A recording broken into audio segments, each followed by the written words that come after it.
My name is Andrew Pearce, as I was introduced. I have the pleasure and the honour to lead a team of very dedicated professionals, road safety professionals around the world, many of whom work in very remote locations by themselves. Anytime you meet them, please give them some recognition. They love it. They work incredibly hard, incredibly remotely, and it's their work that's underneath this that helps it get done. So that's the first thing. Anytime anyone wants to interrupt, get a clarification, get some understanding, do it immediately. Yeah, shake. If I haven't made myself clear, that's my problem, not your problem. Okay, so please interrupt. I do talk very fast in my own language. I'm aware that there are other people in the world that speak different languages apart from English, and I even speak a couple of them. But I tend to talk in pictures. If it's not clear, it's because I haven't made it clear. Just ask me to say it another way, and I'll find a way. Okay? The road crash crisis, there are solutions. First of all, there is a road crash crisis. There are a lot of people being killed, and there are solutions to it, and we're not doing anything like enough of them. One of the ways that we're helping to tackle that road safety crisis is that the Global Road Safety Partnership is hosted here in Geneva by the International Federation of Red Cross and Red Crescent Societies, and has been for 10 years. And that gives us the same legal status as an international humanitarian organisation, which is something that's going to be important in the coming 10 years. Next slide. There's actually very few people in road safety. Most of the people who are in road safety professionally have a story. And this slide behind is my story. This is why I'm in road safety. I'm actually in road safety professionally because of a 76-year-old Russian lady called Tatiana Solntseva. And Tatiana Solntseva was the sister of Liena Solntseva. And Liena Solntseva died on the 13th of September 2004 in this vehicle you see behind you. There were 4 people in that vehicle. It crashed at 46 kilometers an hour, not very fast. 3 of the people were wearing a seatbelt. Tatiana wasn't, and she died as a result. She was part of my team, an environmental team that I was managing on the remote island of Sakhalin in Russia. And I also happened to be a skilled crash investigator. And I investigated that crash, and I knew pretty much everything there was to know about that crash. I then, about 40 days later, I went to see her sister Tatiana in Moscow, and I went to Liena's grave in Moscow Cemetery on a really horrible cold winter's day. It was beginning of December. There's snow blowing horizontally. For anyone who's been to the cemetery in Moscow, it's vast, flat, and next to the giant rubbish tip of Moscow. It's a pretty unprepossessing place. It took 20 minutes to drive from the gate to the grave. And when I was standing next to the grave with Tatiana's sister, with Liena's sister, Tatiana looked up at me and she was crying and she said, "Why? Why did she have to die?" And I said, "I don't know." And that then really shook me.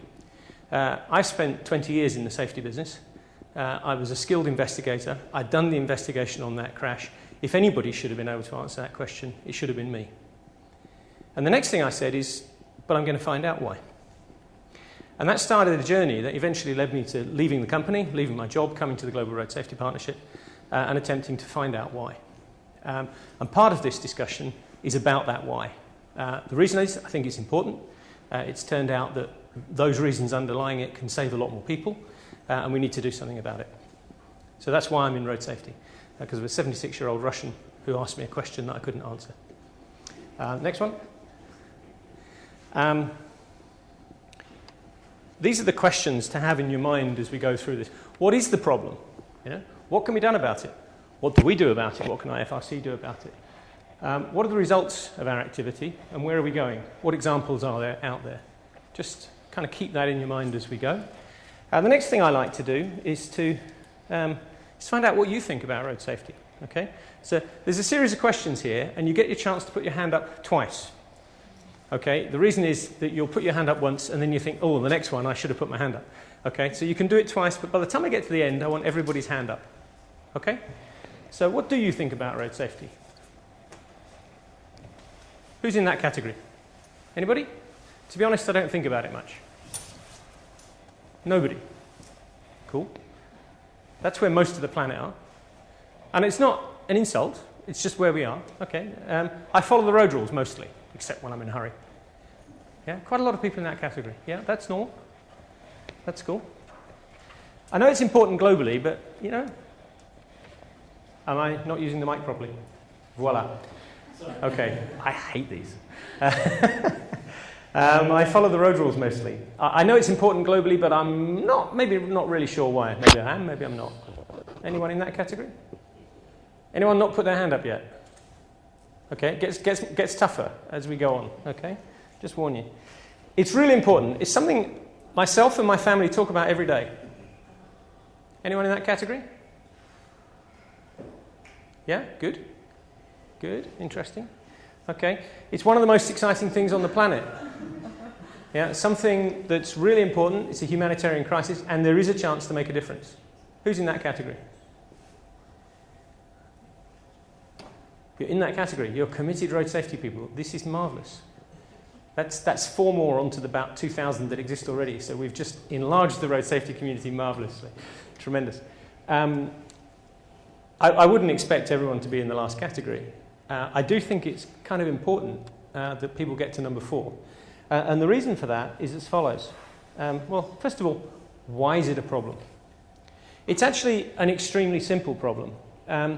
There's only one hazard in road safety. That's the kinetic energy of movement. It's the energy in the vehicle or the energy in your body. When your family car is moving at 50 kilometers an hour, it's got the same energy as about 20 rifle bullets, sorry. By 70 kilometers an hour, just 20 over the limit, you've doubled that energy to 40 bullets worth. If you hit a pedestrian with 40 bullets, they die. Every time. We've introduced into society a machine with a level of energy that the human body can't take. That's what we've done. It's very simple. There's only one hazard. If you're sitting in a car, if you're sitting in a car, whether you're wearing a seatbelt or not, by 70 kilometers an hour, your own body has the same energy as about 4 bullets. If you're not wearing a seatbelt and that car crashes, that's enough energy to kill you and everyone else in the car. That's what we've invented when we invented motorized transport. And it's a fact. Kinetic energy is one of the most boring, factual, scientific things there are, and it works every time. It doesn't care whether you're young, old, drunk, sober, male, female, children, adult, grandmother. It just works. Your body gets too much energy, you die. That simple. And we've got billions of these things running around the planet. Okay? That's the problem. What we have to do in order to manage that problem is we have to stop the energy hitting people. Okay? That's it. If we keep people and cars away from each other, they don't break. The people, that is. Yeah? And there's only 5 things we can do. The first is road safety management. Do we actually know enough to understand the problem? Do we have the skills to understand the problem and manage it? The second, if we've got those skills, can we manage the roads? Can we manage the vehicles? Can we manage the people who use the roads? And if there is a crash and someone's injured, can we fix them up and trauma care and get them back to work safely afterwards? So only 5 things to manage and only one hazard. Now, it can't be that difficult, really, can it? Yeah? It's a simple problem. One hazard, 5 things to manage. Unfortunately, and it is very unfortunate, these are like slices of Swiss cheese. They've got holes in. There are countries which have got lots of transportation safety engineers. The US has about 12,000. Cambodia's got 6. Yeah? So there's a few holes in the road safety management in Cambodia. The vehicles, the roads can be highly good quality roads, as in Sweden, yeah? Or they can be potholed and full of all sorts of other bad things, as I saw in one of the states in America where I was last week. And they can have no money spent on them at all, as is in some cases in Africa. So the roads may be good quality or poor quality. The vehicles can be high-spec modern vehicles, like most of you drive in Switzerland, yeah? Or they may be vehicles and buses without brakes, without tyres, without wheels, you name it, as drive around in various parts of the world. It's a quality issue. It can be high quality or low quality. People can get out of bed in the morning determined to contribute to their own road safety. When I travel, and I travel to some strange road safety countries because of my job, my aim isn't to get there. My aim is to get back to my family. And I put enough effort in to get back alive. That's the deal I made with my family when I took this job. They don't want me killed in a crash in a faraway country. Yeah? Or you can get out of bed in the morning having had too much to drink and be drinking and driving. You might not wear a crash helmet on a motorbike. Yeah? You might not wear a seatbelt in a car. You might speed just a little too much when you're late for work. Yeah? Or you might actually be a pedestrian. And that's toughest of all. Okay? So people and their behaviour and how we interact with that road system and what we show our children are absolutely vital messages all the time. And we can be great citizens contributing to this crisis positively every day, yeah? Or we can actually be helping it to happen. Easy. It's our choice. And then after the crash, we may have fantastic trauma care services. I've worked for a company that built 2 hospitals, hired a helicopter, and had a radio system for every vehicle, and they always travelled in 2s. And we saved a lot of people that way. Or you may be in a country that doesn't even have anyone trained in first aid and doesn't have a trauma care surgeon.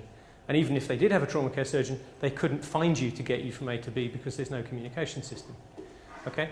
It's a quality issue. All of those slices of cheese, all those 5 barriers have got holes in. And unfortunately, around the world at the moment, the number of holes that the energy gets through and either kills people directly or kills them after a delay because the trauma care services didn't work.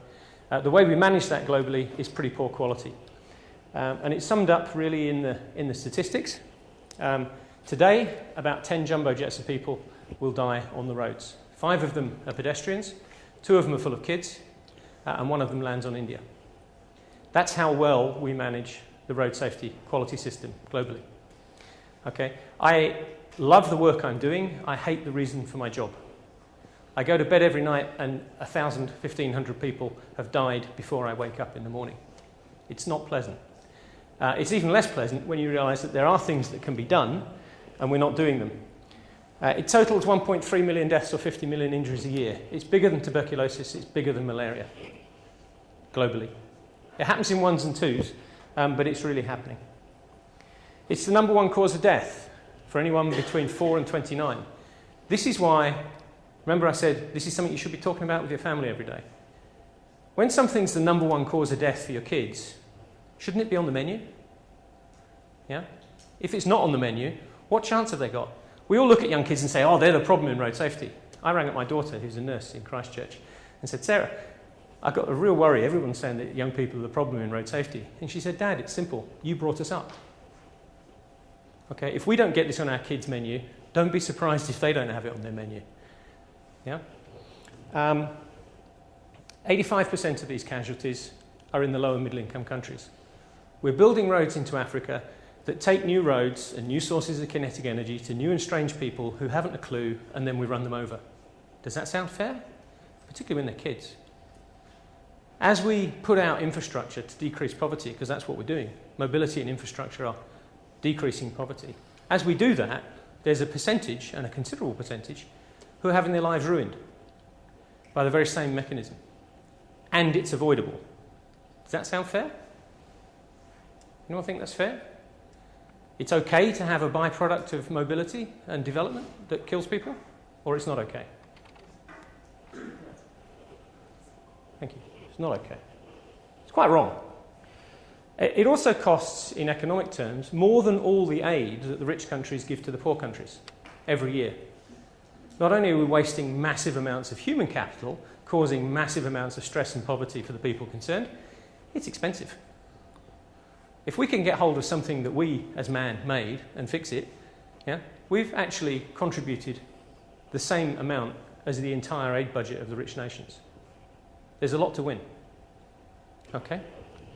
In crisis terms, I often turn this into, you will remember these crises, the cyclone in Myanmar, the terrible earthquake in Sichuan. They happened in 2009 within 10 days of each other. 2 major natural disasters. The sum total of those disasters is 2 months' worth of the road crash crisis. Okay, so we get 6 earthquakes, we get 6 cyclones every year. Now, there's a couple of differences. If we take the terrible Japanese earthquake that's just happened, that's 8 days. Every 8 or 10 days, we kill the same number of people, we injure the same number of people, we ruin the same number of people's lives forever. 10 days. It'll happen this week, next week, the week after. 3 times a month for the next year, and the year after, and the year after. It's big. One of the differences, the biggest one, is in global funding. If you look at this chart, there's a line on it, which is the number of deaths. and you see the number of deaths from road traffic is kind of around malaria and TB, a little bit less than HIV/AIDS. On the left, you've got $18 billion a year going into HIV/AIDS funding. You've got around $3 billion going into TB, $2 billion into malaria, and you can't see a line for road traffic because we're so bad at making this crisis people aware of this crisis. We only get about 13 million a year. Okay, for a crisis that's killing as many people as TB, malaria, or HIV/AIDS. We don't attend to it. It's not on the menu. It's really strange because it's a jungle out there. Humans are on the menu, but we don't even recognise the menu ourselves. We've got a hidden crisis. That's important. What's our vision? The Global Road Safety Partnership was formed 10 years ago with a vision of a world free of road crash, death and injury. This is a man-made crisis, not a natural disaster. We've built the vehicles, we've built the roads, we make the rules, we understand the problem. Engineers certainly understand the problem, although they may not be so good at communicating it. And we run the trauma care and rehabilitation services after the crash. This is a man-made system. I've run factories and North Sea oil platforms that run for years and years and years without hurting anybody. If I were to sign off a North Sea oil platform at the same level of risk as a public road, the British government would put me in jail for criminal negligence. Not civil negligence, criminal negligence. Because in being fully aware of the hazard, I did not put in place the controls to manage it. Next little conundrum. We demand performance in industrial environments at 150 times, 200 times better than we demand on our own roads. Yeah? You're the citizens that own those roads. You're entitled to ask why. Why do we accept that you shouldn't die in a factory, but it's okay to die going to work? Any answers? I'd love to know.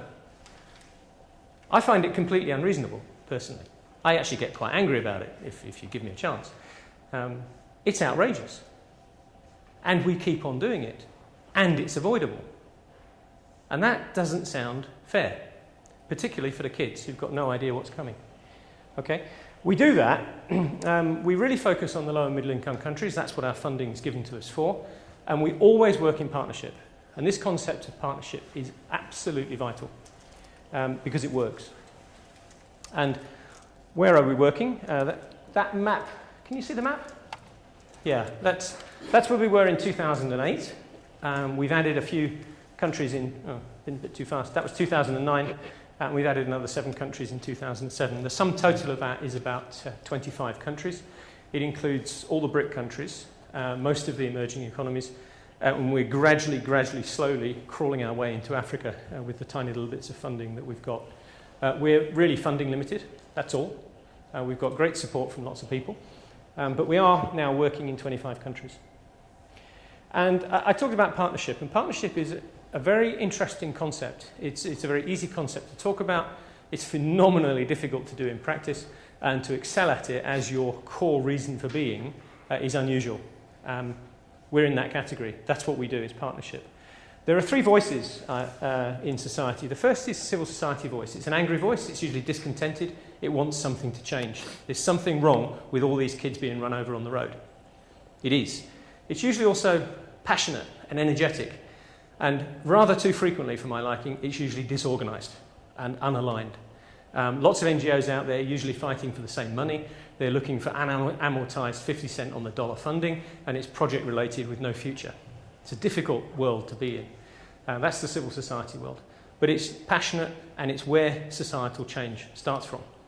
It's actually where improvements in road safety in the rich countries started from. It was mothers getting fed up with their kids being killed on the way to school and said something needs to change in the West, and it did. And it can be done elsewhere as well. That's civil society. Then you've got the business voice. The business voice is, these are some of our members, by the way, that are coming up. The business voice is artistic, it's product-oriented, it's wealth-creating. If business didn't create wealth, we wouldn't have any money to spend in government. It's the dark side. It's got its own objectives. Its objective is to make a profit. But it's an absolutely essential member of society in the societies we've built. And it gets things done.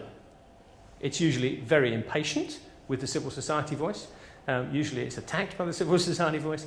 But the business voice gets stuff done. They produce widgets. They make a profit. If the rules change, they adapt themselves to those rules in the purest sense, and I'm talking about good law-abiding businesses. Businesses also turn ideas into a product. It was a Swedish chap called Niels Bohrland that invented the three-point seatbelt for a car in 1959. It was Volvo that turned it into a product. They started by themselves fitting it in their cars and selling more cars because they were safer. And they've carried on that tradition, in fact. Volvo issued a public statement a year ago that by 2020 no one will be killed in or by a Volvo. They're going to make their cars so good you can't kill people with them. That's their intention, and they've said so in public. And I've every reason to believe they'll get there.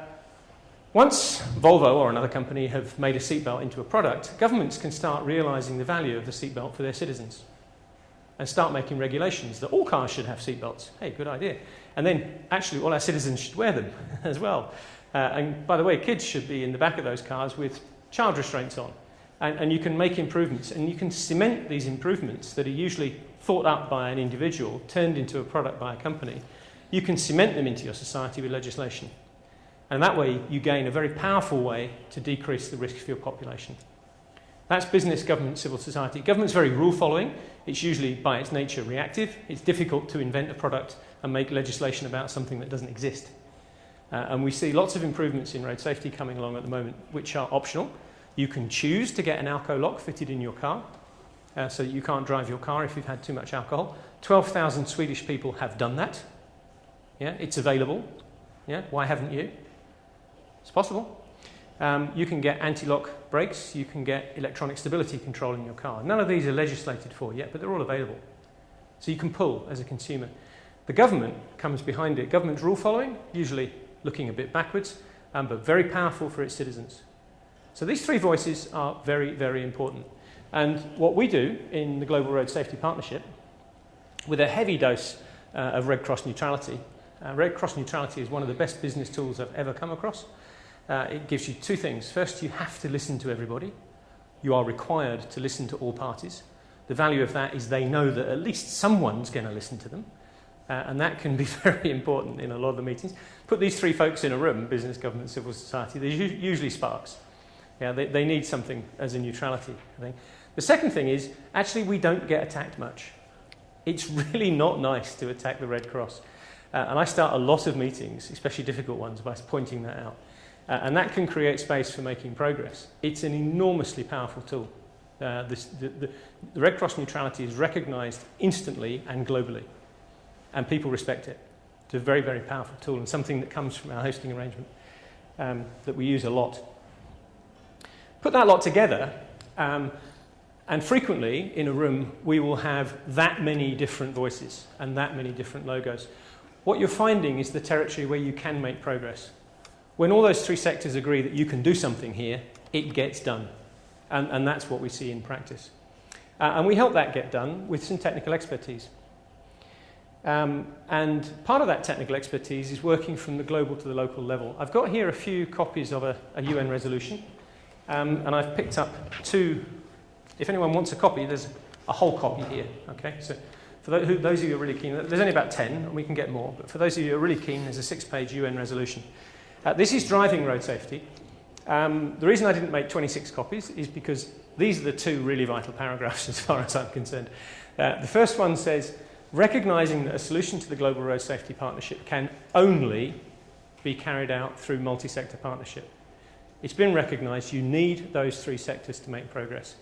If we're to make progress in Rwanda, we need to put business, government, and civil society together. If we're going to make more progress in Brazil, America, universally, globally, we've recognised that multi-sector partnership is required.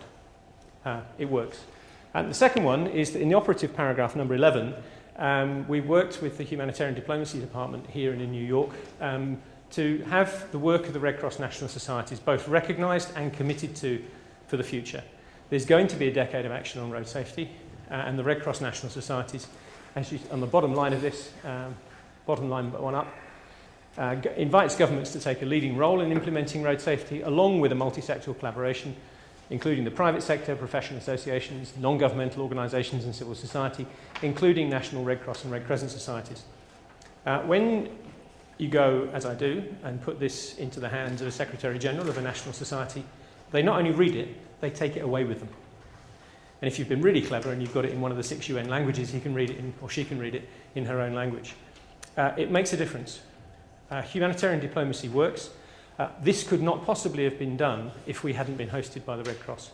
It's one of a handful, probably between 7 and 10 resolutions, that the Red Cross have actually intervened in negotiating in. Normally the Red Cross stands back a bit from negotiating on resolutions.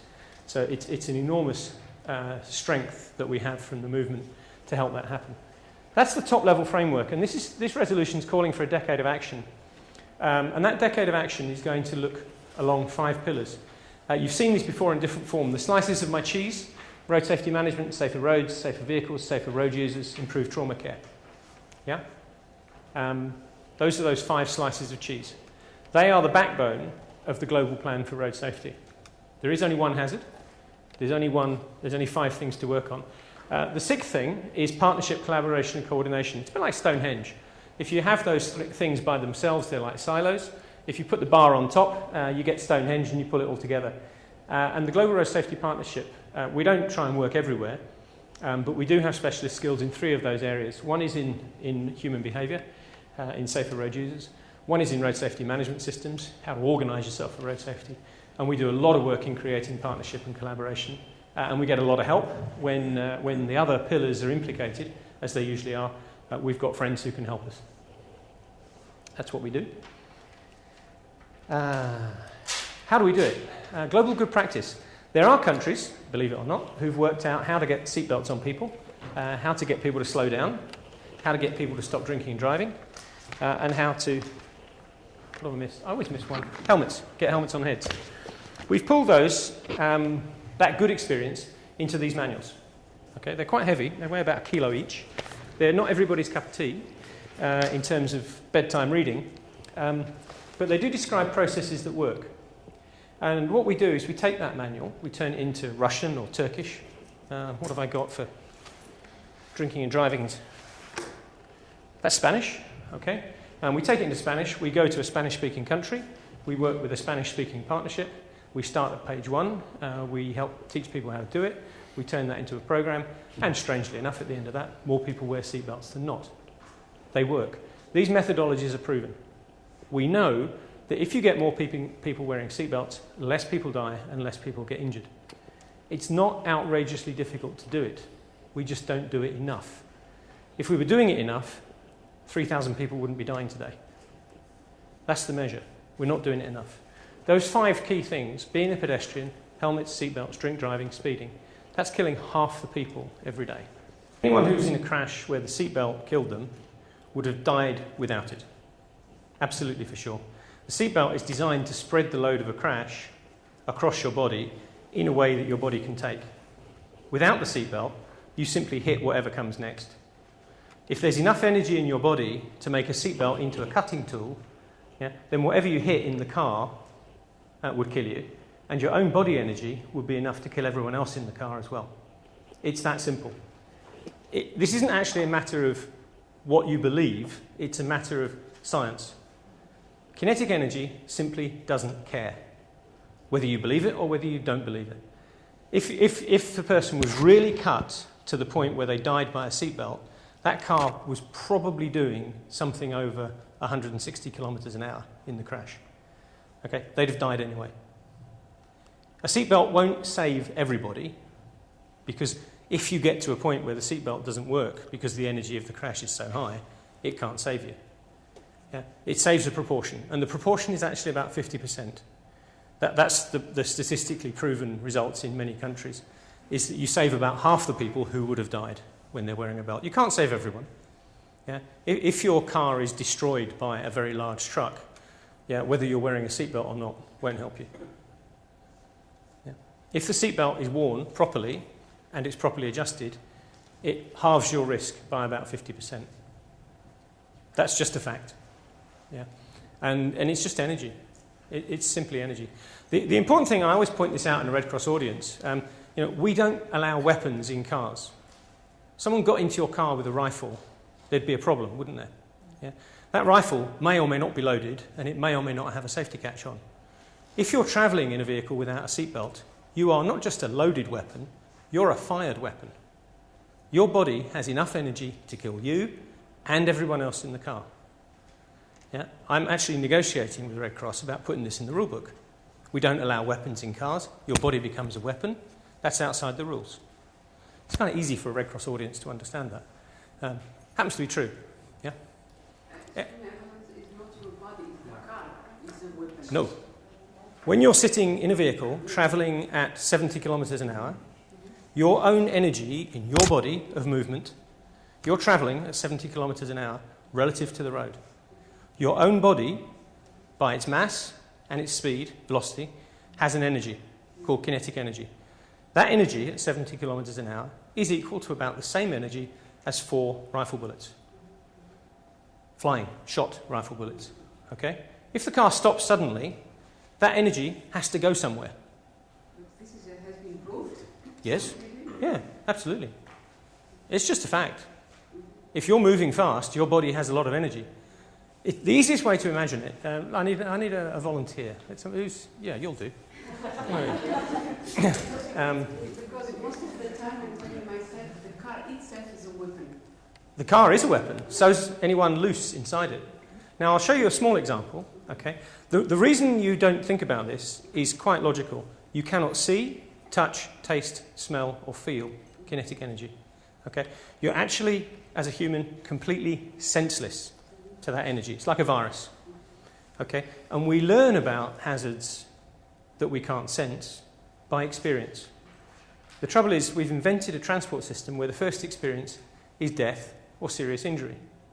All the people who could tell us what it's really like, we've buried them. Yeah? Worse, if they're seriously injured in the developing countries, they're often behind closed doors as a permanent burden to their family. Yeah? They've become a victim. Yeah? And we're dealing with them in the Red Cross as vulnerable people, but they got there because of a crash. Okay? We've developed a system where your first experience is death or serious injury. Now, I'm going to bring this experience a little bit to life with this young lady here, okay? And I'm going to ask her to do something, and she's going to, it's a very predictable response. She's going to laugh. She's going to look at me as if I'm stupid. Yeah? She's going to refuse to do what I ask her. And if she tries to do what I ask her, she'll fail. Okay? Happy? You just put your hands behind your back. No, face the audience. That's it, right. Now, all I want you to do, with no protection, is fall flat on your face. Go on. Why not? Is that stupid? Would that be stupid?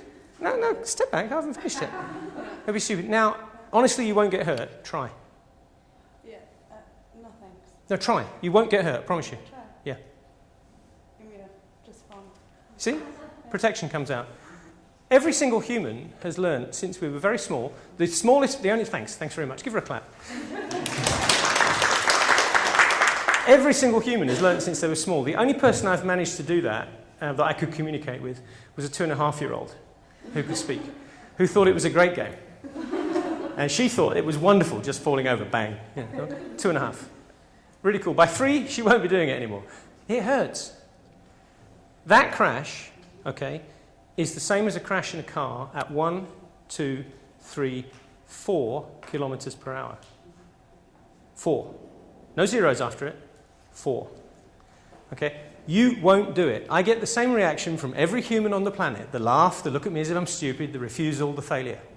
Okay? We've all learned that 4 kilometers an hour is too much. When was the last time any of you sat in a taxi without a seatbelt? In the last month? Yeah?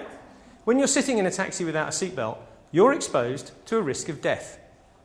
It's that simple. Okay? The taxi doesn't mind. The energy doesn't mind. Your family might. The energy in your body at 40 kilometers an hour is 100 times what it is at 4 kilometers an hour. By 70 kilometers an hour, it's 200 times. It's enough to kill you and everyone else in the vehicle. It's that simple. And you can't sense it. That's the bit that's not simple. The fact that we're senseless to it. And as a human, we have no psychological basis to manage a hazard we can't sense.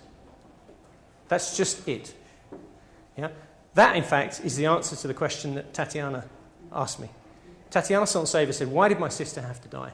Her sister died because she simply didn't know that she was exposing herself to a risk of death. She had no concept of the energy in her body and what that could do to her. or in fact what it could do to her friend, because she permanently damaged her best friend's hearing when she went forward. She was in the back seat and her friend was in the front, and her friend now has permanently damaged hearing and is deaf in one ear. Yeah? There's a lot of energy in this system. That's what we've invented. It kills people. We're managing it so badly that 3,000 people die every day, and we've got good solutions that we don't do enough of. I may have said that before. Where am I going? Good practice works. Good practice works, okay? Those green manuals have turned seatbelt wearing from 3% to 80% on the island of Sakhalin in 4 years. It took Britain 20 years to get seatbelt wearing from 3% to 80%. With the knowledge that we learnt from Britain and the really competitive nature of the good Russian people on Sakhalin, they took themselves up to 80% in 4 years. Okay, good practice works. Sorry, that was that one. The second one, drink driving in China. We've worked with 2 cities in China with good practice manuals, green manual translated into Chinese, using the manual properly, very Chinese, very well measured, I must say. And in both those cities, we got a 65% reduction in drink driving. That's not because 65% of criminal drink drivers in Russia changed their minds. It's because almost no one in those cities has any idea, just like we didn't in the UK 30 years ago, and in fact, judging by the decision of the UK yesterday, we still don't recognise that drinking and driving doesn't mix. The reason I'm harking on about that is that Britain just refused to diminish the level of blood alcohol concentration. In England, I can drink a pint of beer every hour and never cross the drink-drive limit. Isn't that ridiculous? Okay, we'll come to that. But in China and in a lot of developing countries, people don't know about the hazard. Once they realise that drinking and driving is seriously bad for their health, for other people's health, for their kids' health, they stop doing it. We can make some big gains pretty fast with this. In Vietnam, quite a serious program with many partners over a long time resulted in a change in the helmet law that was well enforced. The following year, 1,550 fewer people died from crash helmet injuries. That's a lot of people from getting a crash helmet law in place, and it's working. In Poland, and in fact this program has gone on, this is now a year and a half old, this information, they got a reduction of 22% in crashes involving alcohol. So the number of cars that were crashing was 4/5 of what it used to be. They've now, after 3 years of that program, in 2007, this region of Poland, Warmia, Missouri, killed 46 people on their roads from drink driving. Last year they killed 6. So they've made a massive change. They're still not at zero, but that's a big change to make in 4 years. Good practice works. In Brazil, we've got a methodology which we borrowed from business. It's a cultural road safety methodology that's resulted in some of these cities coming down and cutting their death and injury by 50%, 60% over the last 3 years, which is a stunning result. And it's a stunning result for 2 reasons. On the left, you see the number of motorcycles in São José dos Campos. São José dos Campos is a city of about 700,000 people, 90 kilometres from Sao Paulo. Their number of motorcycles went up by 50% over the last 3 years. Their death and injury has gone down by 60%. This is a really important graph. This shows you that rapid motorisation doesn't mean more people have to die. Just because we put more vehicles on the roads, there's no reason that more of our citizens have to die. Very, very important result. Once one city's proven this, no one else can say they can't do it. They can say they're not doing it now, but they can't say they can't do it. Okay, and it's bringing a lot more people into the game. You can buck the trend. It's not inevitable that just because you've got more vehicles on the road, more people die. It's about the way you manage them. It's quality issue. Okay, if you manage to get death and injury down, I need some water. If you manage to get death and injury down by 60%, you end up with this remarkable phenomenon, which is an empty hospital bed. This is actually a hospital bed in Canaios, which had to be used for crash victims from the neighbouring city of Guaíba, which is one of the cities we work with. They got so good at not having people killed and injured on their road that that bed stayed empty. Because it's in a different city, they were getting a bill for that bed, which they don't get. Last year that was around $250,000, and that $250,000 now goes into their education budget. It's a serious win. They see the win in the city. It's not about road safety, actually. It's about quality of life. Our city's a much nicer place to live in when we don't kill and injure people on the roads. That's the Brazilian mentality, and it's one we're spreading to a lot of other places. So you can make improvements and you end up with empty hospital beds. I've never come across a doctor that really cares about having empty hospital beds for some reason. Don't know why. You also end up with happy taxi drivers. This one's very dear to me. I come from 5 generations of London taxi driver, and I've got a licence myself. And I can assure you, finding happy taxi drivers around the world is not easy. This chap's happy. Why? He's happy because he's entered a scoring system, which we've invented for the city, where he can get an award for the way he looks after his taxi, the way he looks after himself, and finally for accepting that anyone can breath test him in public at any time. So he's a voluntary breath test candidate in his taxi. In return for that, he gets a sticker for his taxi, he gets a certificate, and he gets a handshake from the mayor, and that's really important to him. Probably the more important thing to him is that he becomes recognised in his community as a real contributing member of his community. If you're a taxi driver, paranoia comes with the job. All you see is behaviour as a professional driver, you never see intention. Okay? And you know that everyone's out to get you, and they usually are. Okay? Anyone got views on taxi drivers? Yeah. Well, actually 95% of them are law-abiding citizens who want to get up in the morning, do a decent day's work, and go home to their wives and families. And these guys can now prove it. And that's important to them. So we help to make a team as well. And you get happy taxi drivers. Not easy to get that. If you have a mayor like Eduardo Cury, who's the chap on the left, who's the mayor of São José dos Campos, and you have a prince called Prince Michael, who's the second on the left, and you have a facilitator like Jose, then you can get to stand on the stage with them like me and accept an award in Moscow. And this is actually a Prince Michael award that the city and ourselves got for the implementation of the methodology in Brazil. And awards are important not for the award themselves, but for the credibility they create and the opportunity they create for others to copy what you're doing. And other cities are coming into the programme because of the recognition they can get from it. I'm not going to spend too much time on these. In fact, I'm not going to spend any time on it at all. The Global Road Safety Partnership at the moment, we're expanding our territory and the work we do through working with strategic partners in strategic locations and across multi-countries. And we've got 3 big projects running. One is an EU project, which is across 7 European Union countries in the Central European bloc. The second one is called Road Safety in 10 countries, which is funded by Bloomberg Philanthropies and is a $125 million investment over 5 years with 5 global partners, ourselves, the World Health Organization, the World Bank, Johns Hopkins University, ACERT and Embark, which is a bus rapid transit organization.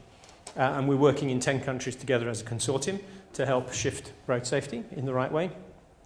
And the Global Road Safety Initiative, which is a group of 5 global businesses who have chosen to put a fair sum of money, $10 million over 5 years, into developing novel approaches to road safety. And they've asked us to manage and implement that money for them around the world. Those are the 3 big projects we're looking at.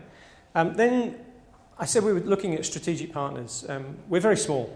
There's a $65 billion problem out there. Our budget last year was $4.5 million. How we work in 25 countries with $4.5 million is completely beyond me. You have to ask my team members who do the work. I don't know how they do it, but they do. But we're looking to bring in fact, on the understanding that road safety is a quality and not a product, we're looking to find partners who've got delivery systems and then help their quality. And the Red Cross movement is one of the potentially biggest contributors to road safety globally over the next 10 years. The Red Cross movement reaches literally hundreds of millions of people that other people can't reach, and it reaches them in a way with enormous social credibility. A message coming out from a Red Cross volunteer carries a weight that no government can give it. If the government and the Red Cross volunteer and the business are giving the same message, there's a really good chance it makes a difference. And so we're helping to energise the movement. And we've done that pretty systematically. Road safety is mentioned in Strategy 2020. It's 2 words, but it's there. Try getting words past Mukesh. There is a call for action. I see some of you have tried that as well. Yeah, okay, you're not the only ones. There's a call for action out there. There was this intervention on the United Nations resolution. Really important, really important. And Matthias actually gave a speech at the UN in support of that resolution. There's a practical guide on road safety for the Red Cross National Societies that's been written. There's a few copies lurking around if you want one. There's a plan for 2010 and 2011. And that plan actually, a lot of what you saw there was building structure for the centre. Our plan now is to work more and more and more directly with the national societies, and we are. And then there should be around the place some commitment cards. And seriously, if 7 billion people on the planet did these 10 things today, then probably there'd only be 1,000 people killed tomorrow, not 3,000. It's that simple. Yeah? This is something I carry in my wallet, which I don't have on me. We designed it because everyone in the Red Cross likes to make a contribution. No, can we hand them out? Yeah? It's designed so that you can sign it on the back. And it says, I commit to using a seatbelt, using a helmet when I'm on a motorcycle, driving at a safe speed and distance suitable for the conditions. Yeah? Not too fast. Not driving under the influence of alcohol or drugs. Not using a mobile phone. Being visible when I'm a pedestrian or a cyclist. Yeah? Knowing and respecting the highway code. Being licensed and trained to use the vehicle that I'm using. Getting a license is one thing. Many people buy them. Being trained is quite another. And knowing how to react in the case of a crash. How many of you do that all the time, every time? All the time, every time. Never speed when you're in a hurry, even a little bit. You're happy to be late for a meeting because you started late. Never drive. Great solution, yeah? Make sure you're visible when you're a pedestrian, okay? Okay, everyone doing that, two things about when you're driving or when you're around a road system. You're doing it for yourself. You're also doing it for every single child that's watching you. Children grow up, and anything that doesn't hurt them, they consider safe. Okay? They cannot understand. Physically, your brain is not ready to understand kinetic energy till you're about 11. You form your beliefs by the time you're 7. Everything they've seen is okay. Because if it wasn't, they're dead. We've buried them. This is the only global crisis debate I know that's carried on by those of us that aren't dead yet. The victims are not in the debate. Yeah, it's a skewed debate. And it's a risk-taking debate. And most of us think we can manage the risks that we're facing. Any of you who've ever driven a motorcycle in a hurry, in a race, off the road, know that the only thing you don't want to meet is yourself coming the other way. Okay? And we're making decisions like that all the time. Yeah? This is a debate carried on by those of us that aren't dead yet. And the first experience is death or injury. Yeah? We've really got to get this on the agenda. Okay? This is a great contribution. If you can do this, yeah, it's really fabulous. I had to bust one of these rules last year once because I was in fear of my life. I didn't want to get beaten up, and I did want to get somewhere. And the only way I could get in the car, which didn't have a seatbelt, was to keep its speed down to 15 miles an hour. So I brought the speed of the car down, paid the taxi driver 3 times the amount of money, and we went very slowly to where I was going. That was the only way I could get the risk down to an acceptable level, because I didn't want to stay where I was at the time. So, personal commitment. We have a few regional meetings, and we've now been around most of the regions and given them good solid briefings on Red Cross. This was in Mina last year. Put that lot together, and there's a structure, which is largely a centralised structure. Now what we're doing is we're taking it down, going out and working with the Red Cross national societies. A lot of them have been doing road safety work in one way or another, often not recognising it. A lot of the work with vulnerable people will be vulnerable people who have got there through a crash.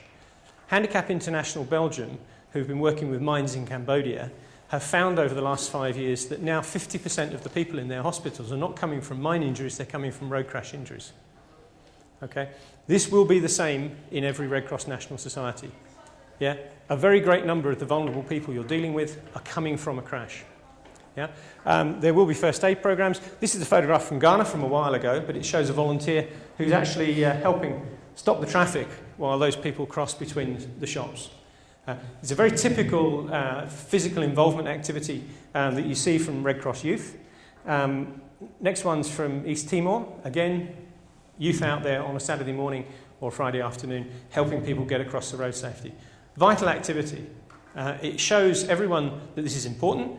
It helps kids get across the road. And of course, it's very visible for the youth volunteers as well. This is a chap in Morocco. I love this photograph because on the right-hand side you see the humanitarian diplomacy label. It's up there on the wall. Can you see? Humanitarian law on the top there. And then underneath he's giving his lecture on the road safety signs in Morocco, which is one of my favourites. That's a very quick favourite that. I only saw that recently, but I love it. In Morocco. Red Cross in Kenya. Very, very active Red Cross indeed on the road safety world. They're our main deliverer for our road safety in 10 countries. Kenya is one of those countries. And the Red Cross in Kenya are the implementing partner in the country with us. And in fact, we brought 2 of the Kenyan Red Cross to New York to meet the Mayor Bloomberg last week. So they were quite excited about that. Very strong Red Cross. In Slovenia, another star in the making, this young lady. Did you interview her, Kate? No? But the Slovenian Red Cross are out there working with auto people to get first aid into the cars and get people trained in cars. Very typical kinds of movements that you see. This is in Cambodia. Again, volunteers out helping manage the traffic. Also ticking people off about crash helmets occasionally. And this is a favourite. This is Vietnam. This was a young lady who actually wasn't a Red Cross volunteer herself until she was spotted in the street when the French Red Cross and the Vietnamese Red Cross were running a crash helmet program in 2006. And they simply invited her to lunch, and then she became the model for the Vietnamese Red Cross crash helmet program. So pretty star model, that one. And she had a great time, apparently. So in a lot of places, you see the Red Cross coming. And we're now very actively taking this program out, interfacing with Red Crosses. We're starting to work to gain common funding to bring Red Cross health, injury, violence prevention. They're all mixed. Injuries are coming from road crashes. They're injuries. Yeah? Yep, I'm on time. Am I off? I did start a little bit late. The next partner we're bringing in is Sesame Street. Sesame Street are uniquely placed to get hold of young kids before their beliefs are formed. They've come into this in a big way. We spoke with them a year ago. They joined the partnership, and they've just now committed Grover. Anybody know Grover? That big blue Muppet? They've designated him as the Global Road Safety Muppet. He's going to have his tag. He'll be out there on May the 11th launching adverts for helmets, seatbelts and other things. And he's a great big blue friendly Muppet. You'll be seeing him in connection with road safety and the Decade of Action. It's going to be fun. We've got Elmo on our side. How can you fail when you've got Elmo on your side?